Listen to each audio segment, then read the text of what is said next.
Hello and good morning, everybody. My name is Jack. I'm one of the co-founders of a small little company called Tote Tales. And the reason I'm making this video this morning, this is actually going to be one of the first videos that I ever post on Facebook. And the reason I'm doing it is because my company donates 10% of our profits from our website sales to animal welfare organizations like dog and cat, companion animal rescues, shelters, that kind of thing. And like most small businesses, we don't really have a lot of money to donate, and we want to make the largest possible difference with the amount of money that we have. And I don't know about those of you out there that also have small businesses, how much you think about this, but to be quite honest, we never really thought exactly how the best way to make a big difference for the amount of money we have was. We just kind of, by we I mean myself and my co-founders, we just kind of assume that, that what the big companies donate to, what you hear about in the media, that's just kind of that we should donate to as well. So we donated to several local animal welfare orgs, and they're great organizations, and we love donating to them.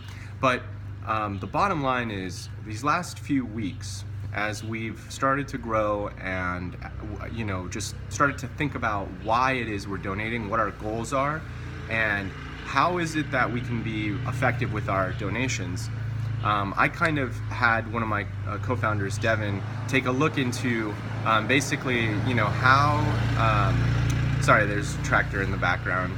This is a farm here. So I had one of my co-founders take a look into, I had Devin, one of the co-founders of Tote Tales, she took a look into, what is the most effective way to donate to animal welfare organizations. And what she found and then told me about really was quite astonishing. And I'm 30 years old, and I totally was unaware of these organizations and this kind of idea of donating up until now, pretty much. So I was ignorant of this. So that's why I'm making this video. So, so basically, if you're trying to make a big difference in the world, so basically, one of the ways to look at this problem is many things in life can be accomplished either like more effectively or less effectively. So there's oftentimes, not always, but oftentimes there's a more effective way of doing things and a less effective way of doing things. And when you start framing the concept of donating to organizations to achieve a goal or promote a cause or whatever, when you start to frame that problem in the more effective, less effective, something interesting happens, which is you start to be able to kind of compare one organization to another. And so when we did some research, we really quickly discovered a website called Animal Charity Evaluators. And these guys are amazing. I mean, basically what they do is they provide a resource for companies, nonprofits, and groups of people, advocates, for like comparing the impact of a donation to a variety of different animal welfare orgs. And what they found is that by far, like without a doubt, many, like in some cases, many orders of magnitude, it is more, they found that by far, in some cases by many orders of magnitude, it is oftentimes way better to donate to organizations that promote quality of life for farm animals, both domestically here in the United States and abroad in the world. So the statistics that I'm about to share with you are truly astonishing for anybody that really, thinks and cares about animal welfare. I mean, this is just, if you haven't heard this, it's gonna blow your mind. So here's the deal. The typical $1,000 donation to a companion animal organization like a humane society or a shelter, that is going to, on average, according to animalcharityevaluators.org, that is going to save somewhere between 1 and 13 animal lives.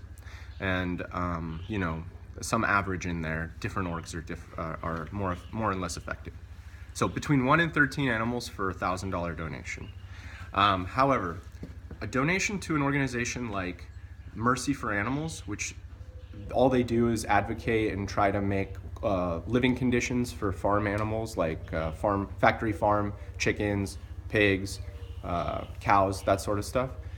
All they do is focus on that, and a donation of $1,000 can save somewhere between 100 and 700,000 animal lives.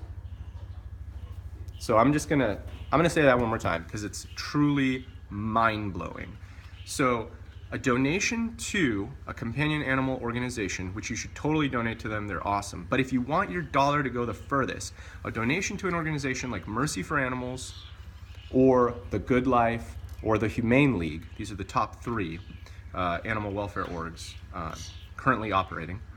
A donation of $1,000 to these orgs will save somewhere between 100,000 and 700,000 lives.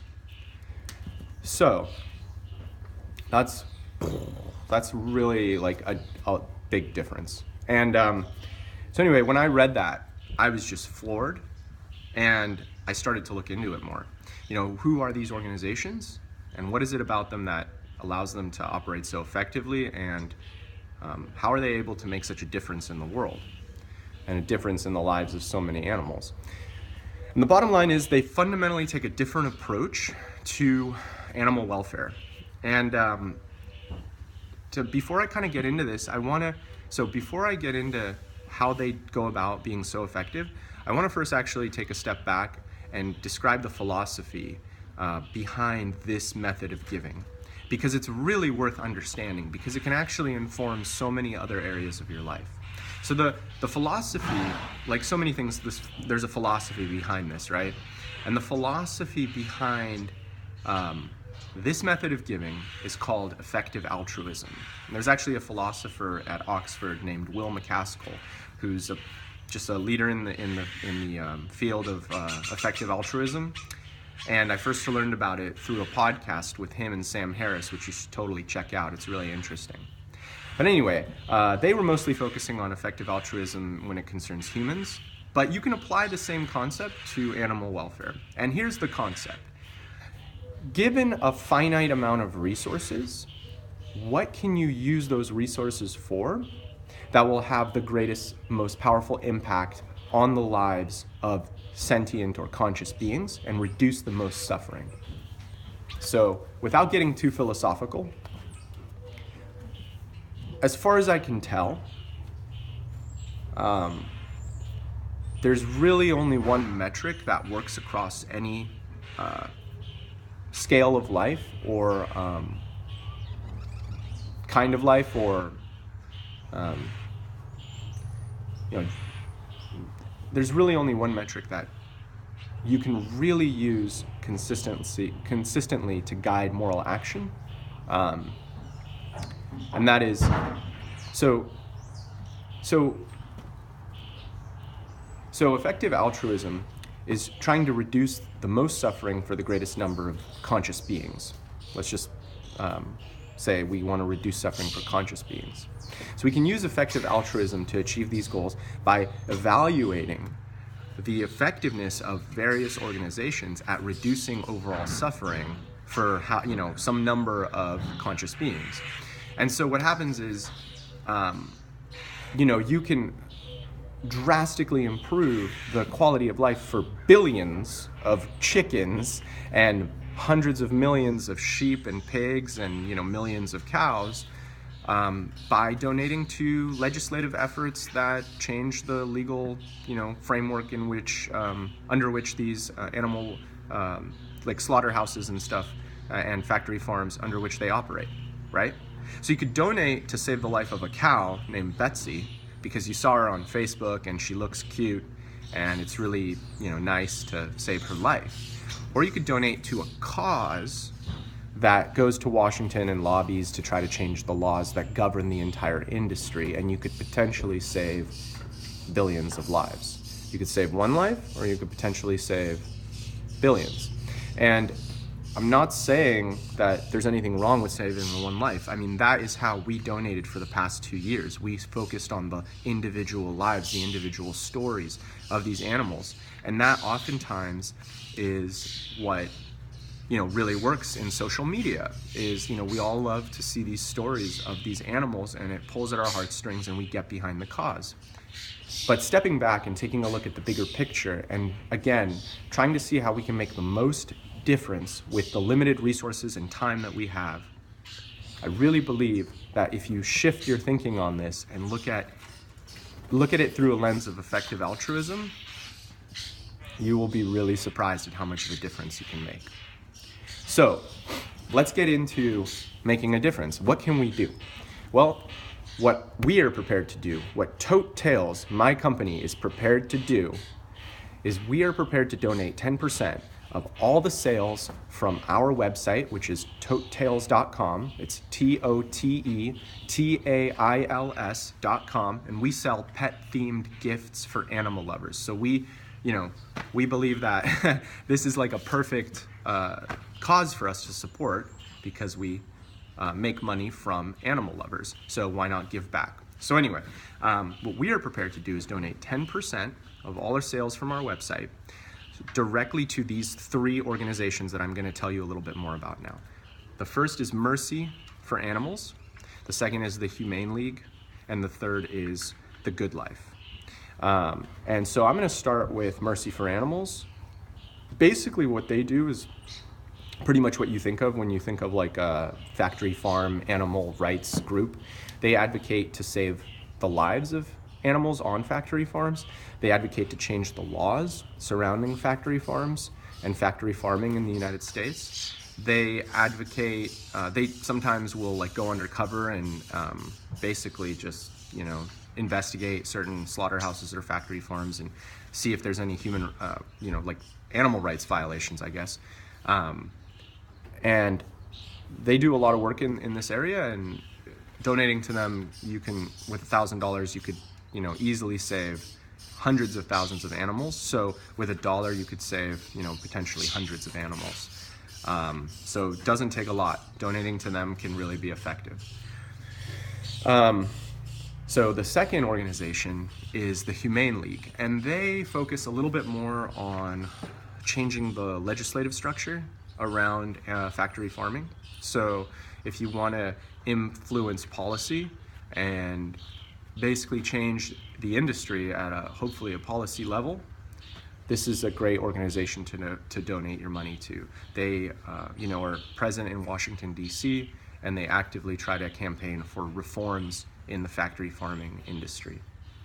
And the last one is really interesting, and it's fairly new, because the technology behind this organization, which is called the Good Life organization, is fairly new. And what the Good Life does is it advocates and supports lab-grown meat and lab-grown protein technology and companies and initiatives and legislation, right? So this is truly, I think, personally, the way that factory farming will become a thing of the past, is providing actual meat that's farmed, not through the raising and butchering of an animal, but through a synthetic kind of lab process. And the meat is meat. There is no difference as far as anybody can tell, and these are the top scientists, tissue engineers and cell biologists and all that good stuff. As far as anybody can tell, this is meat. These are amino acids that are coming together to form proteins that are coming together with other types of tissue, other types of molecules to form meat tissue. And the cool thing about this is, again, no animal has to be raised in a stressful environment or harmed or killed in this process. And it's very much scalable, even beyond current, in fact, much further beyond current factory farming scales. And it may not seem like that now because the technology is new and it's very expensive still. But like all good technology, like information technology, basically, the more we know, the cheaper it'll get and the more scaled it'll get. And so this technology, I believe, will hopefully be the thing that makes factory farming a thing of the past, because once this meat is readily available and cheaper, then